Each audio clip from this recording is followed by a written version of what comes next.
So, in this episode, I'd like to welcome you to the Prison and Street Life podcast. In this particular episode, I will be talking about what is prison. And so, as I said in other podcasts, I've been out 3 years. I've done 20 years total. I did 8 years originally for bank robbery. This was in '97. I got out in '03, and then I was out for like 3+ years, and then I got caught up in drug trafficking and attempted drive-by shooting. Anyway, so yeah, back then I wasn't a nice guy, but in any case, so I got 20 years of prison. I don't know what you call it, experience, and so I've been out for 3+ years. I got out in 2021 in March, and I took my time because I wanted to understand the landscape of social media. Doing 14 years, you see it in TV, because it's the only thing you have access to. And we got players in there, but you can't really fully understand social media, Facebook, TikTok, Instagram. And so a lot of the things that we learn about it by, watching it on TV. But having done originally 8 years, got out in six for the bank robbery, um, I realized that a lot of times when you get out, especially if you've done your first bid, which is your first time in prison, you get out, you really don't understand the sensory aspect of things. And what I mean by that is you're in there focused on yourself the entire time. And you create an environment psychologically where you're very selfish. It's all about you, and you have to do that because part of doing time is survival mode. You got to figure out the landscape. So for whatever time you're in there for, 3, 4, 5 years, you're focused on yourself, your wants, your needs in regards to how you live your life inside there. For most people, it's like I gotta have my music, I gotta have my TV, I gotta have my commissary. So then you do your time, and we'll talk about it in future podcasts about how you do your time. But the main thing is you do your time, and then you get out and you have to experience the reality of this world now as it is. After 14 years, it's very drastic because when I went in originally, I had a Razor phone, which was the top technology back then, Motorola Razor. And then when I got out, I got like an iPhone 12 or something like that, which you could watch movies and TV, and so that was kind of trippy doing all that time, getting out and then experiencing that. And so we have a perception of reality in there. It's not the same perception of reality out here that's out here. And so hence Prison to Street Life podcast, where I talk to individuals in there. Some of them been locked down as long as 30 years. And I attempt to try to talk to them about what's going on really out here, and then they help me to convey what's going on in here to you, the audience. And so the time that I've been out, what I've noticed is that what's being conveyed about in there is seems like it's all stereotypical, right? So it appears to me, and I'm not judging anybody, but I will. I don't have a problem doing that if I see something that promotes the prison culture in such a way that it justifies building more prisons, that it justifies these insane sentences and everything relevant to the prison industrial complex. So understand that my perspective or my point of view or my approach to this is to reform the prison industrial complex. And so will I agree with certain things that go on in there? Yeah, I'll share my own stories of the stuff that took place in there. But that's not the end all be all when it comes to prison. In fact, it's a small part of prison. So shanking and all the other stuff that people like to talk about, how violent it is, they can only talk about the prison yard they were on.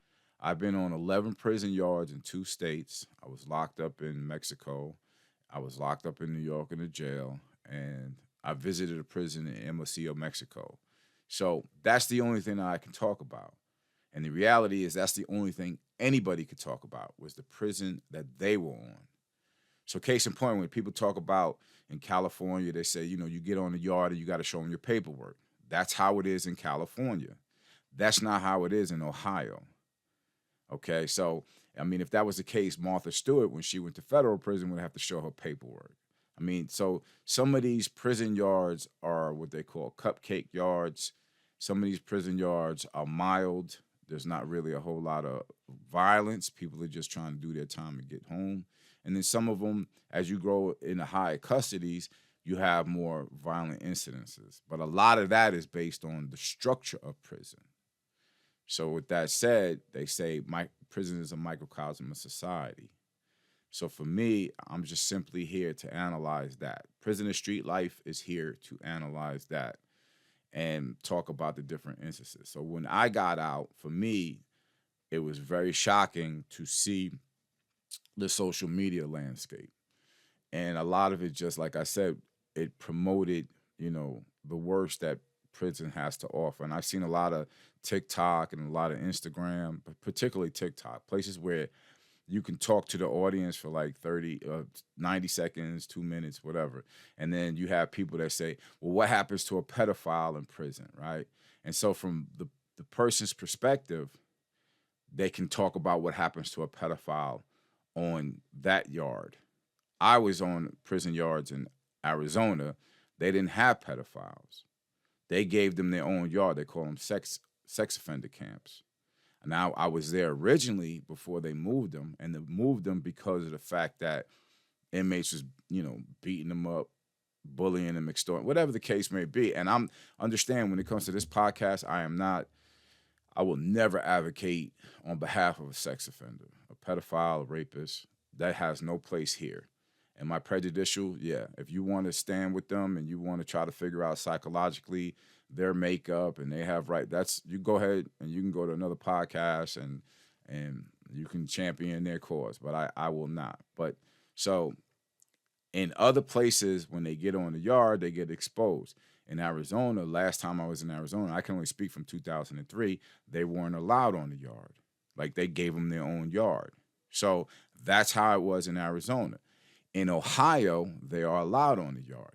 And with a stipulation to us, if you touch them, if you threaten them, that is a hate crime. So I'll deal with that dynamic later on. Just a level of freedom that you give them by not allowing inmates to interact with them based on their crime. I did just did a 14-year stretch in Ohio in, I don't even remember, 7 yards, 6 yards. I've been on a total of 11 yards prisons out here, state prison, in my life. So I'll tell you about that. But in those yards, they are allowed to maneuver, they're allowed to manipulate, and because there's no repercussions, they certainly are not allowed to rehabilitate. See, something about pressure when you're in a situation, if you was a rapist or if you was a child molester and you got sent to a prison and you were pretty much dealt with regularly, you'd be less likely to get out and mess with the kids. Like the sight of a kid should scare the shit out of you. But that's not how it is in Ohio. In Arizona, yeah, they will absolutely do something to you. In California, they will absolutely do something to you. And in other places, they will do something to you if you come in there with that kind of crime. For the majority of us, it's trafficking, murder, whatever the case may be, and that's a different experience. So anyway, I'm here to just do my best to explain to you that prisons are not the same everywhere. Okay, with all of that said now, I'm in the process. I'm waiting for one of my guys to call from in there, and we're going to talk about sentencing structures within the Ohio, but just in prison in general. And this person is Pork Chop. You'll get to meet him. His name is Robert Morris. He's doing 51 years for a crime. Basically, he got in a car with somebody who was, putting in work in the streets and robberies and shit to support his habit of opioid. And Rob was a 19-year-old kid at the time. He got hooked up with this dude. This dude goes into a store and robs the store, comes out, jumps in the car that Rob is in, and the intensity is like, go, go, go. But a cop came out, undercover cop. The guy gets to wrestling with him, shoots the cop, jumps back in the car, and tells Rob to run, to drive away. Anyway, they wind up he got 51 years, and I'm gonna deal with his case extensively because his case is a classic example of when the system wants to, because of political or because of the narrative that it was already set, wants to make an example out of someone. Now, the individual that he went in there with, he already, had a history. They had DNA. There was a ton of shit. They didn't have anything with Rob in regards to all the other cases this other guy got. But because he's 19, because he doesn't have paid representation, they trick him into signing a plea bargain, and we'll deal with that. But end result is 51 years at 19 years old. He's been down 19. There's some podcasts I did 2 years ago where he was down to 17 at the time. And so cases like that, ultimately, we're going to go across the country.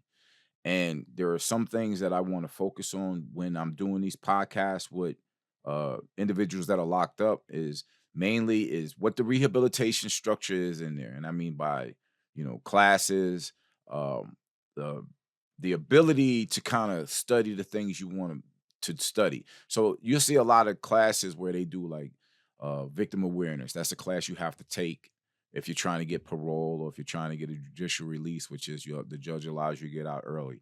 And those classes you have to take. Those classes are very difficult to get because a lot of times the staff are lazy. That's a fact. I mean, and we'll deal with that. And they almost use it as a weapon against you because you need the class to present to try to get out early. And so a lot of times they'll kind of like bully you with it. And I hate using that word, but there's no other word I could think of right now with this class, to use it as a weapon. And they weaponize a lot of things in there that are basic necessities to you that you're supposed to get, but they take them and then they weaponize them to try to control. And all it does is build animosity between the inmates and the staff. So with that said, at some point I'll deal with that. But the goal is to talk to individuals throughout the country and to give you a better understanding of what prison is really like. I talk a lot about this 60 Days In. I despise that show. And it's just because it's reality TV brought to prison or prison brought to reality, whatever you want to call it. And a lot of it is just drama. You're sending people inside who don't deserve to be in there because they didn't commit a crime with people whose socioeconomic structure put them in there. So you got people who don't belong in there and people who are in there because of the situation. It's a different mindset. A person that goes in there and knows all they got to do is make a hand gesture and they run out of there, that's a different mindset. When you're in there and there's nothing you can do about it, you have to approach it differently. So these shows to me they're a bunch of bullshit. They're just there to kind of create this picture of prison so that you, the taxpayer, when they come to you and say, we want to build another prison, you don't have no problem saying, go ahead. That's the prison industrial complex. So in this episode, not this episode, but in this podcast in general, we're going to go from state to state to state to state. And my goal personally is to unify everybody, almost in an understanding of what prison is, because I know when you talk about closing prisons, when you talk about sentencing structures, all the prison reform, to me, that's a bunch of bullshit. It's just talking points that politicians use to get elected.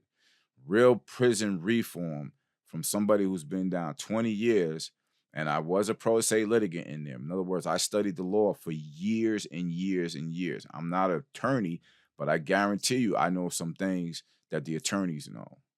So my goal is to simply present to the audience and present to just the masses a structure of prison reform that I believe would be better suited for rehabilitation. Because, and I'll close with this, because the reality is there were 9,000 unsolved murders last year, according to my research, maybe even more than that. And so you have to think that means that somebody's life was taken, right? And they don't have a suspect or that nobody was arrested for it. So where do you think these people went? These suspects, they don't just disappear because you don't have them. They're going about their lives. They're living their lives. And guess what? They're sitting down next to you on the subway or in the bus stop, or they're passing you at Home Depot.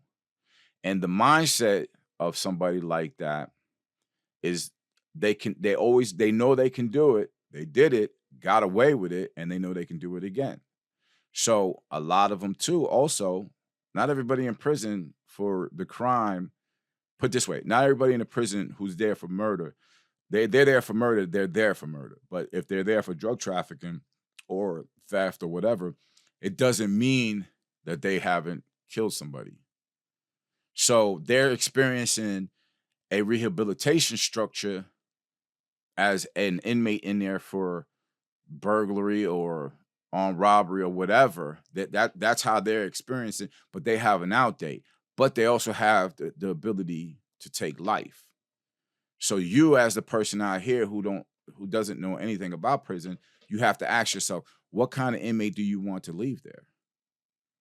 I can tell you that that a person who has taken life can rehabilitate a lot easier than a person who has a propensity to molest kids or is a rape, because their mindset. And I've been in one class where I was listening. I was part of a program called Horizon Program.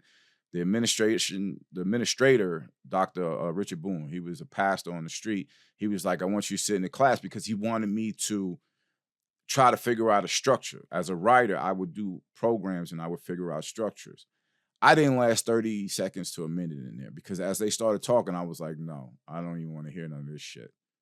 So it's a different situation for somebody like that, because in my opinion, somebody like that is psychologically damaged, like their mindset. And again, I'm not a doctor and I'm not here to advocate. Somebody else needs to figure that out.